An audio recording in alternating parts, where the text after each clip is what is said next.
Bonjour. Bonjour. Est-ce que vous êtes consommatrice de Coca-Cola? Un petit peu. Un petit peu. Oui. Combien est-ce que vous pensez que la Coca-Cola Company consomme de litres d'eau à la seconde dans le monde? Est-ce que vous avez une idée? 300 litres. Aucune idée.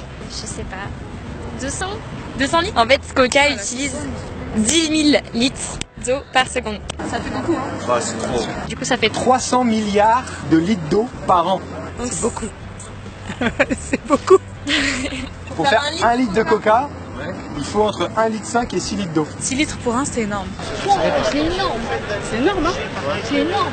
Et où toute cette eau est-elle puisée? Est-ce que vous avez entendu parler des scandales à ce propos? En Amérique du Sud, non? C'est ça? En Amérique du Sud. Ouais. Je sais que dans le monde,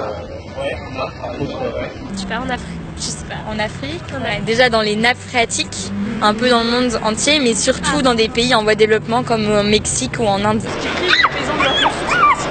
Il y a plein de villages qui n'ont plus d'eau pour s'hydrater. Et l'eau qui reste, du coup, c'est une eau plutôt polluée où il y a aussi plein de déchets. Vous avez d'autres idées d'autres impacts que ça peut avoir sur des populations locales, le fait qu'ils aient plus accès à l'eau? J'imagine catastrophique, parce que vous venez de dire. au niveau santé, par rapport justement au fait qu'il y a de moins en moins d'eau. Ça doit sécher des puits. Pour l'agriculture, c'est l'agriculture. Agriculture, ouais. En fait, vu qu'ils n'ont plus accès à l'eau, déjà ils peuvent plus irriguer leur culture. Ça, je suis plus Ça diminue leur récolte de 40%. Il y a aussi une disparition de certaines variétés d'arbres parce que les racines ne sont pas assez profondes pour aller puiser l'eau, donc du coup ça les fait mourir. Donc il y a de moins en moins d'espèces d'arbres en Inde notamment. Les nappes phréatiques par exemple en Inde, elles ont baissé de 60%. Beaucoup de populations qui sont sans accès à l'eau, que ce soit de l'eau potable ou de l'eau pas potable, voilà. D'accord. Ah oui, c'est-à-dire qu'ils doivent acheter de l'eau alors qu'ils pourraient boire dans leur réserve. Du coup, le Mexique est un des plus grands consommateurs de Coca-Cola au monde. Est-ce que vous savez pourquoi? C'est des cow-boys. Parce qu'en Amérique, ils aiment ça. Parce que c'est moins cher que l'eau. Ça coûte moins cher que l'eau. C'est moins cher que l'eau.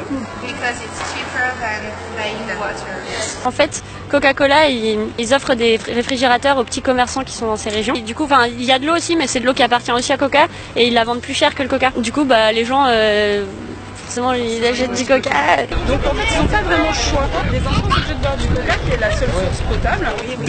Dès qu'ils boivent plus au biberon, ils À partir de 2 ans, il y a une addiction du coup qui se fait très très rapidement. L'emprise de la marque sur ce pays. Est-ce que vous savez combien il y a de cuillerées de sucre dans une canette de Coca? Je sais qu'il y en a beaucoup. Je dirais Entre 5 et 10. 5. Ouais, moi je dirais plus. Même peut-être 10 ou... Ouais, 10. Déconnant. Bien joué. Ils donnent votre cuillère à sucre dans une seule canette. En morceaux, on est à 7 morceaux. Ça, c'est une canette. Cuillère à café. 10 cuillères à café. En clair, je mange ça. Voilà. Ah, ça donne envie. Tous les jours. Oui, vraiment. Est-ce que vous enfilez des fois un verre d'eau avec 10 cuillères à soupe non. dessus? Jamais. Quels sont les impacts selon vous pour la santé? Déjà, comme tu disais, t'es addict au sucre. Ça, c'est clair qu'après, ceux qui consomment ça, ils le consomment de plus en plus souvent. Diabète. Le cholestérol, l'obésité, maladie cardiovasculaire. Leucémie, syndrome métabolique. Voilà. Et l'estomac aussi, parce que les boissons gazeuses, c'est hyper mauvais pour l'estomac. Ça énerve le sucre. Ah oui. Si je vous montre une liste, qu'est-ce qui appartient à Coca-Cola, qu'est-ce qui n'y appartient pas à la Aucune idée. Je dirais 2-3 produits dans cela. Je pense qu'il y en a pas mal. Hein. j'imagine qu'il y en a énormément de Coca-Cola. Tous, à tous les coups. Ils appartiennent tous à Coca-Cola. Oh non. Ah non. Ouais, tout. Mais même Fanta, c'était quasiment dès le départ. Il y a même Powerade. Ah non, moi j'aimais bien Innocent. Ah non, mais là, Innocent, je suis vraiment déçue. On culpabilise moins quand on boit un jus innocent que quand on prend un Coca. On se dit, oh, c'est des fruits. Est-ce que vous avez déjà fait l'expérience de goûter un cola bio? Non. On peut vous en faire goûter un? Selon vous, c'est lequel le Coca-Cola? Ça, c'est du vrai Coca. Le tout premier. Je choisirais le premier. Alors le premier, c'était le Oxfam.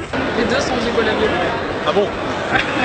Le deuxième, c'était un Coca transparent. Le cola. Le cola, ok. Ça, c'est de la triche.